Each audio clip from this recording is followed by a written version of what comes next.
This is smacks of state control. It's idiotic, it's dangerous, and it will never work.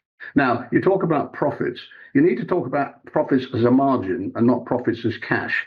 Yes, cash profit may have gone up. That's because sales have gone up, because the business is efficient and it's attracting more customers, and therefore it's doing the job that it should do, i.e. capitalism does work and customers get great choice, and they make the choices of which store they go to, and they're happy with what they get. The point to get across here is that don't get mixed up between a thin margin and a huge mass of profits. That huge mass of profit is generated from a very, very large number of transactions, on average of which they have a fairly small margin. And it is market power. It is the fact that we have a few very large supermarkets that sell most of the food we buy that they're able to command these profits. So the question is, how might you use that surplus that they're generating to help support at least some people when they're doing their daily shop? And the suggestion here would be, well, you could use it to cross-subsidise to reduce the prices of essential goods. You can take some of that profit, instead of saying it all goes to shareholders, the CEO or senior managers or whoever else, you can say it can come back to consumers of certain kinds of goods. Tesco's charge different prices for the same goods depending on where they're located. You can start to think about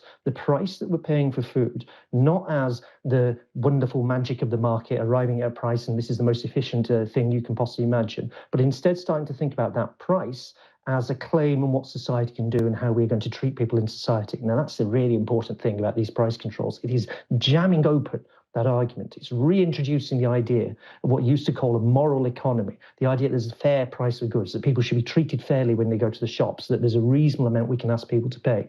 If we can start to win that argument, it prizes open a discussion about how the whole food system operates.